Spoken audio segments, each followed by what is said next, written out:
ഇവിടെ ഇയാളെ 1000 മണവാട്ടികൾ ചേസ് ചെയ്യുകയാണ്. എല്ലാവർക്കും ഇയാളെ തന്നെ വിവാഹം കഴിക്കണമെന്നായിരുന്നു. ഇയാൾ എവിടെ പോയാലും ആ മണവാട്ടികൾ ഇയാളെ പിന്തുടർന്നുകൊണ്ട് കല്യാണം കഴിക്കാനായി ഇയാളെ ഓടിക്കുകയാണ്. പല വഴികൾ തിരിഞ്ഞ് ഇയാൾ ഓടാൻ ശ്രമിച്ചുവെങ്കിലും ഓരോ വഴികളിലൂടെയും കൂടുതൽ മണവാട്ടികൾ വന്നുകൊണ്ടേയിരുന്നു. ഈ പ്രാന്തിനെല്ലാം കാരണക്കാരൻ ഇവന്റെ മുത്തശ്ശനായിരുന്നു. കോടീശ്വരനായ മുത്തശ്ശൻ മരിക്കുന്നതിന് മുൻപ് അവന് 100 കോടി മില്യന്റെ സമ്പത്ത് എഴുതി വെച്ചിരുന്നു. എന്നാൽ ആ സമ്പത്ത് കിട്ടാൻ വേണ്ടി ഒരു കണ്ടീഷൻ ഉണ്ടായിരുന്നു. ഇവന്റെ 30ാം ബർത്ത്ഡേക്ക് കറക്റ്റ് 6 മണിക്ക് ഒരു കല്യാണം കഴിക്കണം.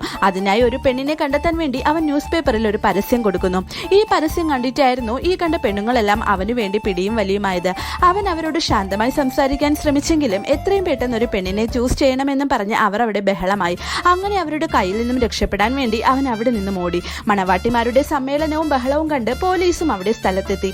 അവൻ അവിടെ ഉണ്ടായിരുന്ന ഒരു കോണി ഉപയോഗിച്ച് മുകളിലേക്ക് വലിഞ്ഞു കയറി. അപ്പോഴാണ് ആ കൂട്ടത്തിലെ ഒരു പെൺകുട്ടിയെ അവനിക്ക് ഇഷ്ടമായത്. അങ്ങനെ ആ മണവാട്ടി കൂട്ടങ്ങളെ സാക്ഷിയാക്കിക്കൊണ്ട് ഇരുവരും അവിടെ വെച്ച് കല്യാണം കഴിക്കുന്നു.